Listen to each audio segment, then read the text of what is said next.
Je pravda, že bez vlastně betonu už si nedokážeme dnešní stavebnictví představit. Vy jste zmiňoval ty bublinky, že vlastně musíte kontrolovat, jestli tam někde nejsou. Dalo by se říct, že jedna taková bublinka třeba dokáže zničit celou stavbu? Každá betonárka, co se týká těch konkrétních přísad do betonu, tak to je vlastně jako jejich doména a jejich vlastně výrobní. Rodinný recept. Poklad. Už se někdy určitým způsobem podceňuje doprava betonu na stavbu, protože vlastně doba zpracovatelnosti betonu se pohybuje někde okolo 45 až 60 minut. Takže stejně jako jdu zalít trávník, tak bych si měla zalít i celý dům. Je to tak. A kdybyste chtěl zakopat poklad pro příští generaci, zakopal byste ho pod zem nebo zalil betonem? Kolik tun ocele potřebujeme k výstavbě mostu, po kterém denně projedou tisíce aut? Zdravím vás všechny u dalšího dílu podcastu Vysvětleno, kde se s odborníky z firmy Světelsky díváme do hlubin materiálu, technologií i jejich zajímavých kariérních začátků. A dneska tady máme odborníka na slovo vzatého. Je to ředitel závodu pozemní stavby JIH, pan Pavel Rouha. Vítejte v podcastu. Těší mě, děkuji za pozvání. V dnešním díle se budeme hodně procházet po betonu. Já mám pocit, že spoustu laiků, včetně mě, za beton označují v podstatě jakýkoliv materiál nebo zkrátka kus kamene. Ale co to je ve skutečnosti? Co to je? Je pravda, že bez vlastně betonu už si nedokážeme dnešní stavebnictví představit. Vídáme ho všude, používá se na většinu konstrukcí, které se ve stavebnictví používají, ale je to materiál, který už je starý ze začátku vlastně 19. století, kdy vlastně takový ten novodobý beton, který známe v dnešních časech, tak vlastně vzniknul na základě znalosti výroby cementu. A to bylo na začátku 19. století, kdy vlastně přišli odborníci s tím, že umí vyrobit cement, který je vlastně základní částí pro výrobu cementu. Vlastně ty betonu. Ty základní suroviny, které se vlastně používají pro výrobu betonu, tak je to vlastně cement, voda, štěrk a písek. To jsou základní suroviny a pak už se přidávají různé příměsi, které víceméně zlepšují vlastnosti betonu. Jaké třeba příměsi to mohou být? Jsou to už chemické sloučeniny, jejichž musím i říct, že vlastně každá betonárka má vlastní know-how, jako má výrobce becherovky nebo výrobce Coca-Coly svoje výrobní tajemství, tak i každá betonárka, co se týká těch konkrétních přísad do betonu, tak to je vlastně jako jejich doména a jejich vlastně výrobní rodinný recept. Poklad. Rozumím. A jak se vlastně beton vůbec vyrábí? My tady vidíme, jako pro mě možná tak míchačku už jsem někde viděla jako motorista, ale jak celý ten proces probíhá? Protože míchačka to je vlastně už skoro poslední stádium, to už někam převáží. Přesně tak, to už je vlastně stroj, který vlastně slouží k převozu vyrobeného betonu na stavbu, kde se pak ukládá, ale ta vlastní výroba betonu probíhá ve stacionárních betonárnách, kde vlastně je veliká míchačka, do které vlastně jdou směsi cement, písek, kamenivo, samozřejmě v určitých procentech, tak, aby se namíchala ta hmota, které vlastně říkáme beton. Samozřejmě je něco jiného, když mícháme beton v zimě nebo když mícháme beton v létě. Pokud mícháme beton v zimě, tak samozřejmě musíme ohřívat vodu, musí i ty ostatní směsi nebo ty materiály být ohřívány tak, aby docházelo k tomu, že ta směs bude dobře promíchaná a bude mít ty vlastnosti, k kterým je určená. A na co je tady to černé autíčko s tím ramenem dlouhým?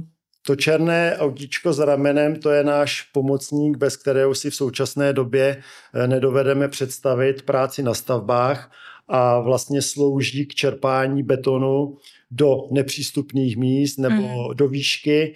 Já jsem sem vzal takovej modílek, kde vlastně to rameno je schopno dopravit beton až do vzdálenosti 56 metrů a jsou samozřejmě čerpadla menší, ale i čerpadla větší a tohle ale čerpadlo patří mezi ty větší. Takže to není úplně autíčko, jako spíš obrovitánské megaauto. Je to tak. Teď mě napadá, že v podstatě říkal jste i na začátku, že beton je dneska velmi využívaný materiál při stavbě. Asi je docela velká zodpovědnost postavit most, po kterým jezdíme tisíce aut, nebo postavit někomu dům, nebo postavit v podstatě jakoukoliv stavbu, tunel. Tak jak kontrolujete, že ten materiál je v pořádku, nebo že ta stavba je v pořádku? Co všechno musí odolat? Čemu v čemu, ne? Co všechno? Tak aby stavba sloužila tomu účelu, pro který vlastně je naprojektována, tak všechno to samozřejmě začíná u projektanta, u statika, který je vlastně zodpovědný za to, že ten návrh té betonové konstrukce je v pořádku. Další samozřejmě věc, na které závisí to, že ten beton bude fungovat, je dobře namíchat betonovou směs. Samozřejmě, že v současné době je to všechno řízeno počítačem, ale i ta obsluha té betonárny má velkou zodpovědnost za to, aby se opravdu ty směsi do té míchačky dostaly v tom poměru, v jakém mají být použity. Pak samozřejmě, což se někdy určitým způsobem podceňuje, je doprava betonu na stavbu, protože vlastně doba zpracovatelnosti betonu se pohybuje někde okolo 45 až 60 minut. A když jenom si vzpomenu nás v Českých Budějovicích, když je země živitelka a město je plné aut, tak dopravit beton z jednoho konce na druhý dá poměrně velkou práci. Takže to samozřejmě má velký význam na to, aby ta betonová směs byla v pořádku. Samozřejmě pak záleží na ukládce betonu, která se nesmí v žádném případě podcenit, k tomu, aby ten beton byl homogenní, aby vlastně se odstranily z betonu veškeré vzduchové bublinky, aby tam nevznikaly žádné mezery, kaverny, tak k tomu slouží, to jsem si sem vzal takovou pomůcku, to je vlastně vibrátor, který naši pracovníci používají na stavbách. Je to k tomu, aby opravdu ta směs byla homogenní a aby tam nedocházelo k žádným vzduchovým bublinkám. A můžu tu kvalitu otestovat i potom po výrobě? Když třeba mám nějaký kousek toho betonu. Ještě jsem zapomněl říct, že vlastně, když se betonujou nějaké důležité nebo staticky namáhané konstrukce, tak vlastně před vlastním uložením betonu do stavby se vlastně tady z toho automíchače vylije trošičku betonu do takové předpřipravené formy, do takového kužele, který se nadzvedne a vlastně podle toho se zjistí, jestli ta betonová směs je dobře namíchaná, protože se nemůže stát za prvý, aby tam byla, aby zůstala bábovička, nebo aby se zase v druhém extrému ten beton úplně rozlil do strany. Musí tam zůstat taková hroudička, která se vlastně míří a zjistí se, že ten beton je v pořádku a může se opravdu do té stavby použít. A tam se měří třeba nějaká jeho tuhost, hutnost, houževnatost? To je, dá se říct, taková ta zpracovatelnost, tuhost toho betonu. Když pak vlastně ten beton se do toho bednění uloží, tak pak potom, co nějakým způsobem vytvrdne, tak se měří jeho pevnost a k tomu slouží jednak. Já jsem si přines takové, tomu se říká Schmidtovo kladívko, které slouží ne jako k průkazné zkoušce, ale spíš ho využívají naši technici na stavbách jako k takové kontrolní měření pro sebe, kdy už třeba danou konstrukci můžeme odbednit a k tomu slouží teda tohle kladívko, které vlastně pracuje na principu pružiny a vlastně odrazu od povrchu té betonové konstrukce a tady lehkým přepočtem na grafu zjistíme, jakou ta konstrukce má v tu danou chvíli pevnost. Tomu se říká nedestruktivní zkouška, to znamená, že beton nepoškozujeme. Pak samozřejmě v laboratoři se zkouší Další věci, ale to už řešíme takzvanou destruktivní zkouškou, kdy vlastně vezmeme vzorek betonu ze stavby a pomocí takových speciálních lisů, který vlastně mačkají krychly nebo válec k sobě a vlastně až do doby, než se ta krychle nebo válec rozpadne, tak se měří, jakou silou vlastně, jaká síla působila na ten povrch dané krychle a od toho se odvodí vlastně taky ta pevnost toho daného vzorku. Rozumím. Vy jste zmiňoval ty bublinky, že vlastně musíte kontrolovat, jestli tam někde nejsou. Dalo by se říct, že jedna taková bublinka třeba dokáže zničit celou stavbu? Je to tak. Ne asi úplně nějakou konstrukci, která slouží nějakému třeba podřadnějšímu účelu, ale když bych vzal třeba tunel nebo most, tak tam v žádném případě k takovému nedopatření nesmí dojít. Dá se nějak poznat už třeba leta, dekády po tom, co se nějaká stavba postaví, jestli ten materiál třeba už mele z posledního?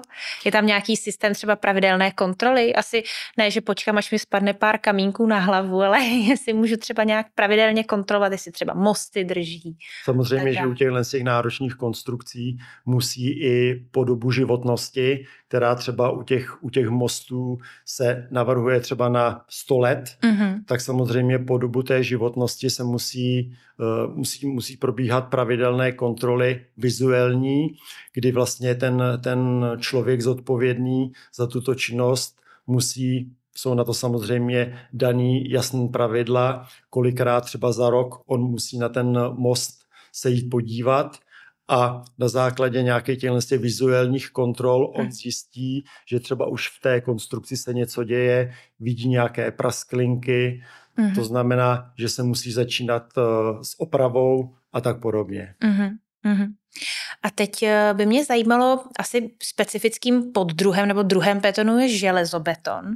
Kde se tam to železo bere? To asi není příměs, to bude nějaká...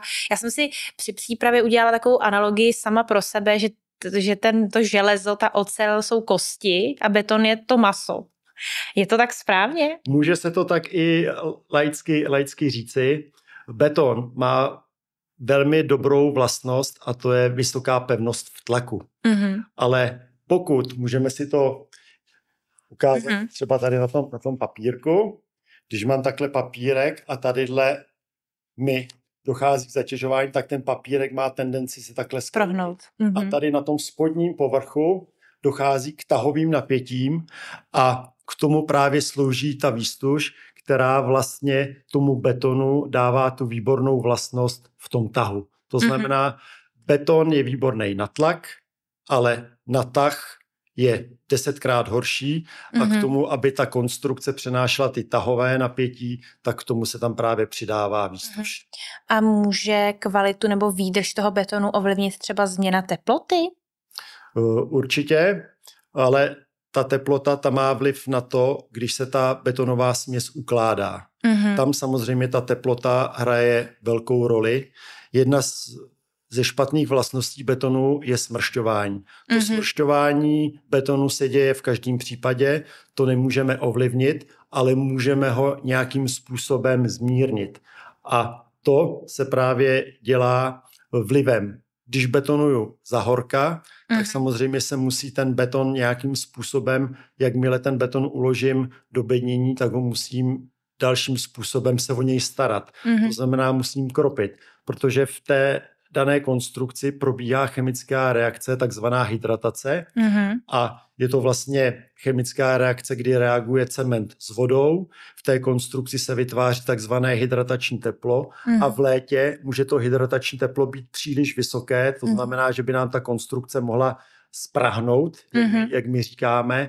To znamená, a pak samozřejmě ten povrch toho betonu by se porušil trhlinkami.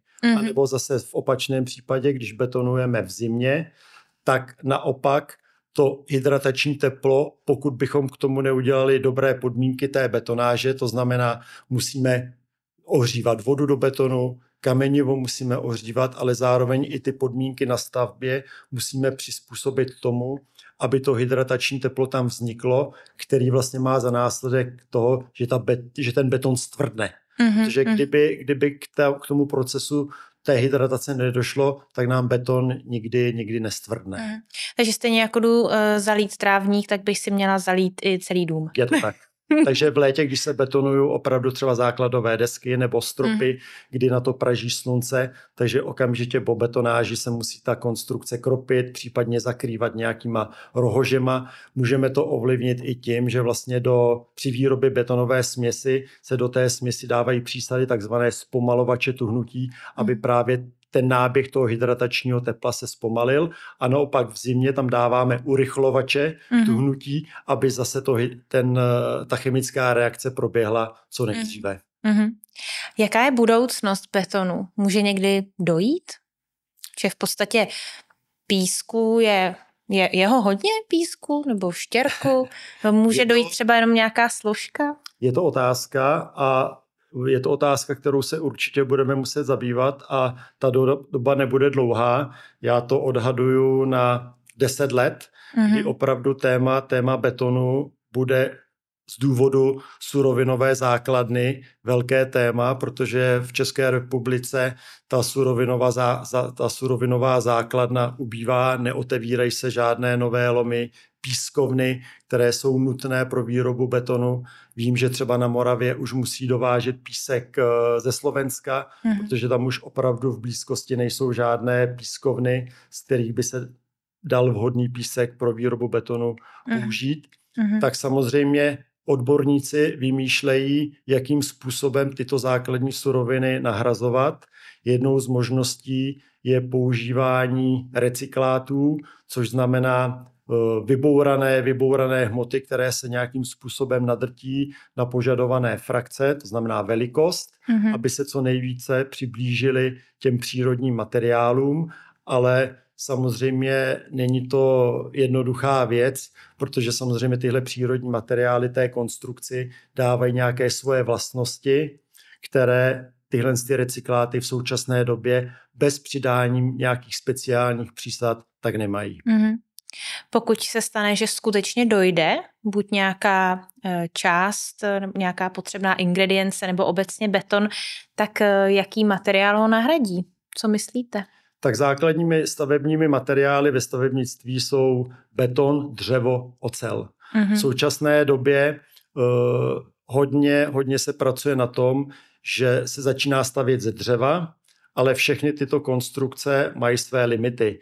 Ať už je to třeba odolnost proti ohni, je to statická odolnost, kdy ze dřeva můžete udělat třeba 4patrovou budovu, ale nemůžete udělat 20patrovou budovu. Takže samozřejmě všechny tyhle ostatní materiály mají své limity, takže nahradit beton v současné době bude velice obtížné, ale samozřejmě bude do budoucna určitě možná kombinace materiálů ocel s betonem, dřevo s betonem, ale nahradit 100% beton v této době si nedovedu ještě úplně představit. Když se vrátím přímo k vám, k vaší roli, vy jste ředitel závodu, co všechno máte na starosti, co vlastně všechno spadá do vaší kompetence? Takže do mojí kompetence spadá vlastně celkové řízení toho závodu, ale nejvíce práce mi vlastně zabere shánění zakázek. Aby ta vytíženost toho závodu, aby jsme měli co stavět, aby nám lidi neseděli v kancelářích, ale byli na stavbě. Takže to je asi takovýto gro mojí práce. Pak je to samozřejmě zodpovědnost za nabídky, aby ta nabídka byla dobře spočítaná. Takže to jsou asi 2 takové činnosti, který jako zahrnuje tam moje práce. A váš závod, dalo by se říct, že pokrývá opravdu celé jižní Čechy, nebo jaká je ta geografická působnost? My pokrýváme jižní Čechy a Vysočinu, takže ta naše působnost je jejich republiky, ale snažíme se samozřejmě, pokud máme i zákazníky, kde máme nějaké kontakty, tak samozřejmě po dohodě s kolegama z jiných závodů můžeme třeba stavět i v Praze. Ale samozřejmě to gro naší činnosti se odehrává v jižních Čechách a na Vysočině. To znamená, že vlastně do vaší působnosti spadá i oblast Temelína. To je taková pro mě ikona železobetonu. No, je to tak. Jaké tam to musí být určitě specifické místo na práci? Jsou tam nějaké bezpečnostní limity, opatření? Jaká tam je práce? Oblast Temelín je taková naše nejmladší oblast našeho závodu, která vlastně u nás funguje asi už 7. nebo 8. rokem. Samozřejmě práce v areálu elektrárny má svá specifika a práce v areálu není některak lehká. Samozřejmě se tam dbá hlavně na bezpečnostní předpisy. Každý pracovník, který vlastně v areálu elektrárny pracuje, tak musí procházet psychologickými testy. Já, když tam jdu na návštěvu, tak samozřejmě kolegyně Tripesová, která je zodpovědná za tuto oblast. Zdravíme ji. Tak mi musí samozřejmě udělat doprovod, abych se tam neprocházel po elektrárně bez dozoru. Takže samozřejmě práce v elektrárně je strašně zajímavá, ale samozřejmě je i náročná. Co všechno tam stavíte vlastně v okolí Temelína? Tak vlastní elektrárna není jenom reaktor, kde se vlastně ta energie vyrábí, ale k tomu je tam spousta nutných pomocných provozů, které samozřejmě, protože ta elektrárna funguje od nějakých konce 80. nebo 90. let, tak samozřejmě ty stavby stárnou a je nutno je rekonstruovat a vzhledem k tomu, že teď se hodně dbá na energetickou věc, tak spousta těch budov se zatepluje, musí se rekonstruovat jednak fasády a zateplují se. Bylo by možné se tam jít podívat jako člověk z ulice, když i vy musíte mít doprovod, co kdyby chtěla jít na exkurzi, dá se to nějak zařídit? Když tam půjdete konkrétně vy, tak samozřejmě po dohodě. Určitě se nepodíváte do nějakých míst takzvaných kontrolovaných pásem, kde opravdu můžou už jenom proškolení pracovníci, ale když se půjdete podívat na ty stavby, které tam provádíme, tak určitě vám doprovod zajistíme. Tak děkuju. Takže nemáme navádět posluchače, aby tam teďka hromadně najížděli na exkurzi, ale pro vybrané to je možné. Je to možné, akorát si nesmíte večer předem dát lahev vína nebo 3 piva, protože na tohle se tam opravdu dbá a kontroluje. Každý den, když jdou zaměstnanci do práce? Ano.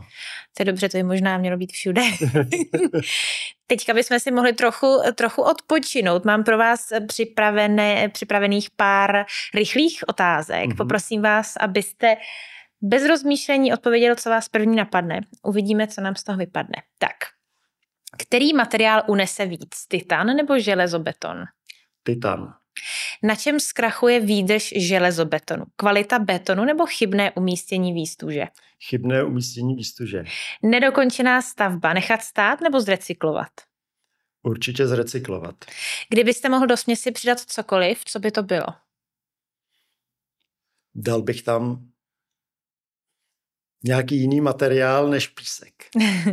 A kdybyste chtěl zakopat poklad pro příští generaci, zakopal byste ho pod zem nebo zalil betonem? Určitě zalil betonem. Děkuji. Takže myslíte, že z betonu se prostě jen tak něco nedostane. Jak se vlastně ničí beton?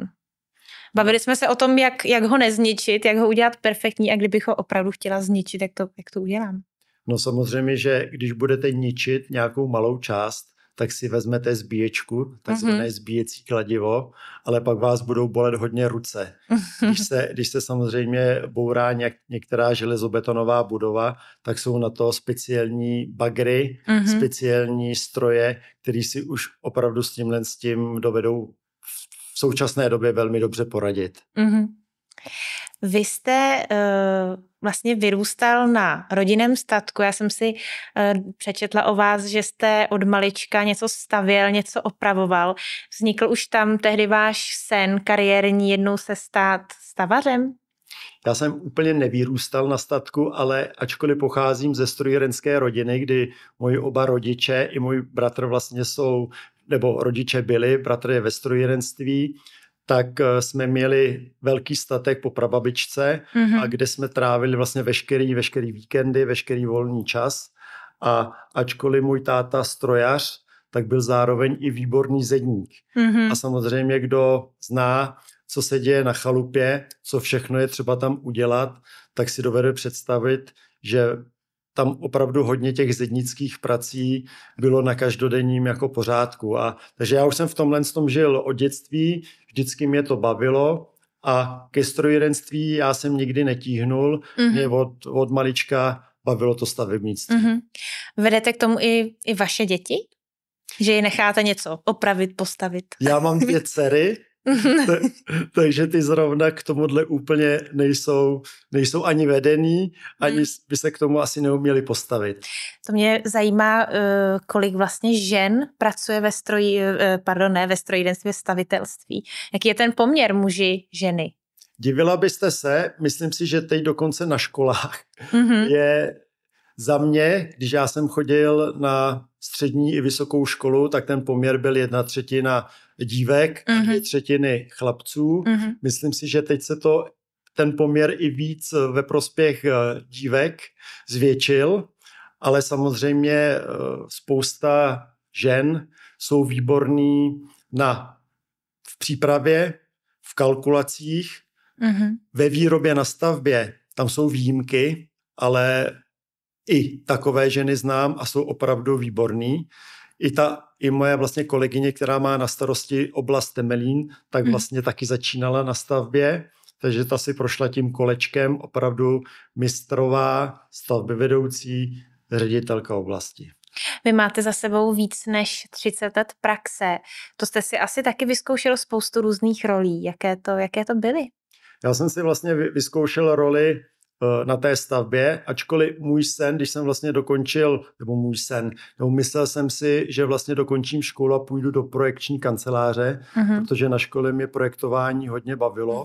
Za mých časů se ještě projektovalo na rýsovacím prkně, teď je to samozřejmě už někde trošičku jinde, ale nejdřív jsem si chtěl vyzkoušet, potestovat to na té stavbě, abych získal zkušenosti a pak se do té projekční kanceláře vrátit, ale ta výroba, ten denní rytmus na stavbě mě uchvátil a pak už jsem si nedovedl představit, že bych se do projekce vrátil. Takže já jsem si vyzkoušel vlastně ty pozice od mistra stavby vedoucího projektu až vlastně do té pozice, kde jsem nyní. Vždycky jsem si samozřejmě myslel, že to stavění je úplně to nejdůležitější. Postavit dobře tu stavbu je to nejdůležitější. Teď jsem trošičku v jiné pozici, kdy říkám, že hodně důležité je tu zakázku také získat a dobře nacenit. Takže tam opravdu musí být ta symbióza nabídky versus ta práce na stavbě. A když jste tehdy po škole šel do práce, překvapilo vás něco? Jak moc odpovídalo studium vlastně tomu, co reálně jste začal potom dělat?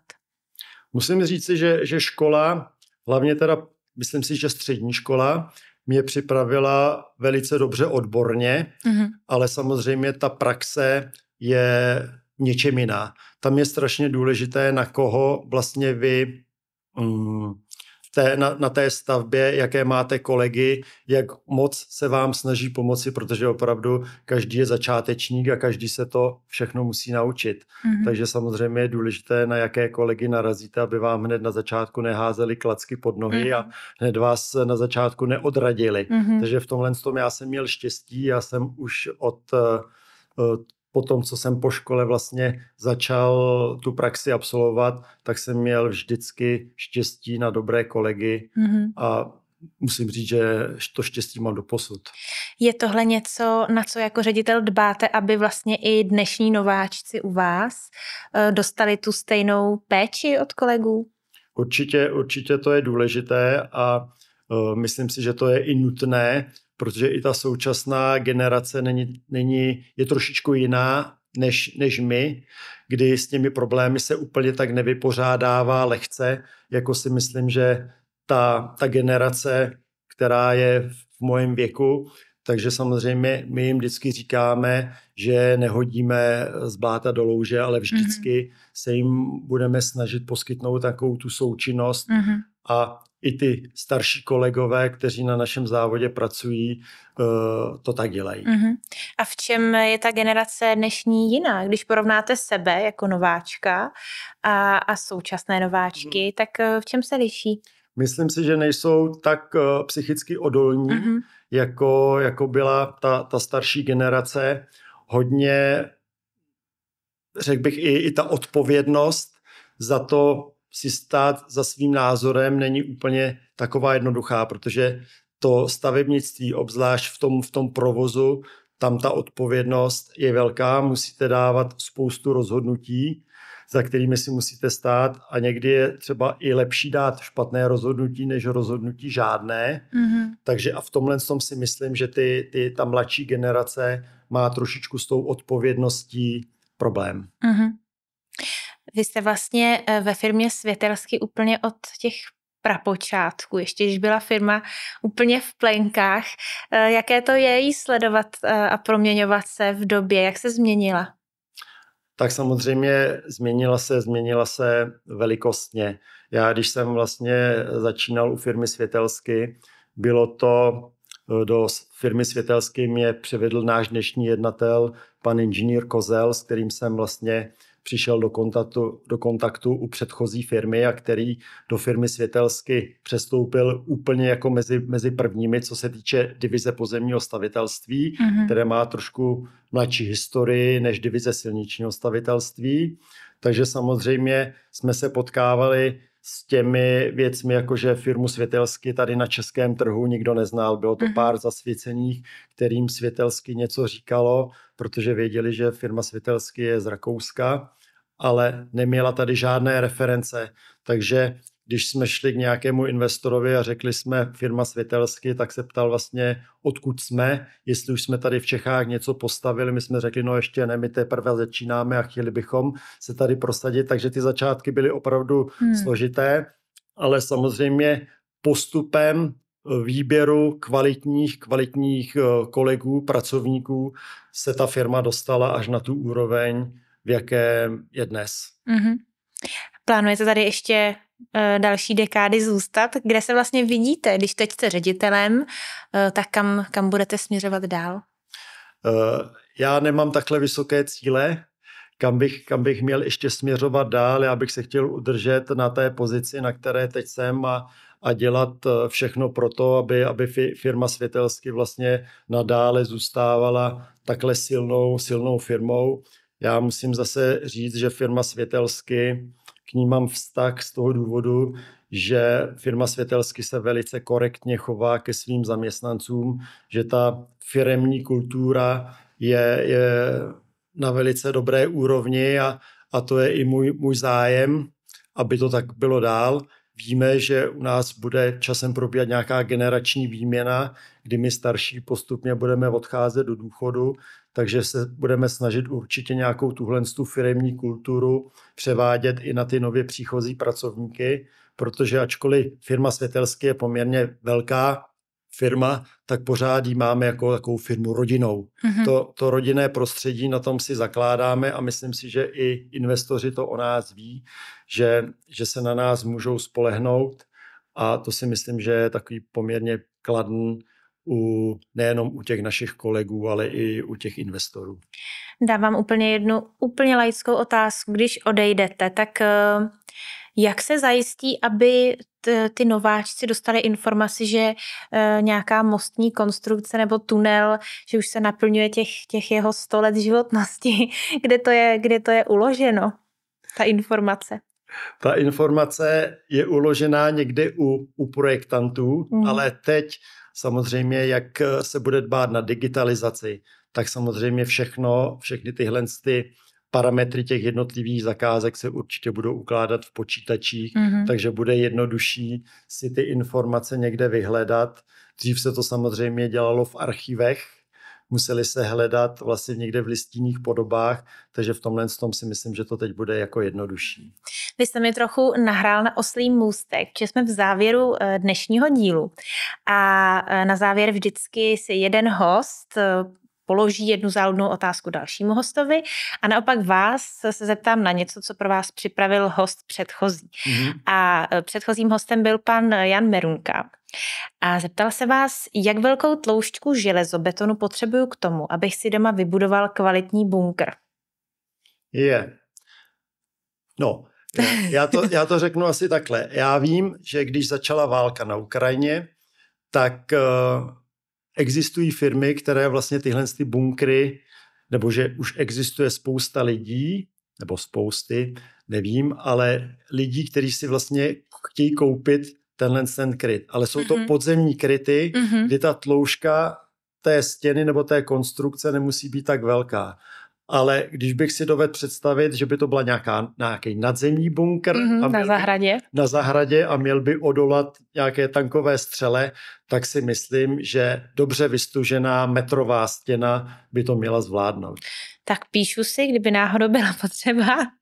A teď k té digitalizaci. Příště k nám přijde pan Robert Bouška, vlastně odborník na kyberbezpečnost, digitalizaci ve firmě Světelsky. Na co byste se ho zeptal? Na čem ho nachytáte? Já vím, že Robert Bouška je opravdu takovej hodně chytrý člověk, co se týká těchhle z těch věcí. A já bych se ho chtěl asi zeptat, že teď je velké téma umělá inteligence, tak jestli on by viděl umělou inteligenci v budoucnu tomu, aby nám ve stavebnictví nějakým způsobem pomáhala. Tak to mě taky rozhodně zajímá a myslím, že posluchače taky. Já vám moc děkuji za váš čas. Náš dnešní díl je teď opravdu u konce. Všem doporučuji, aby sledovali firmu Světelsky na sociálních sítích. Podcast si můžou poslechnout ve všech podcastových aplikacích. No a já se budu těšit zase příště, tak přeju naslyšenou a na viděnou. Děkuji, nashledanou.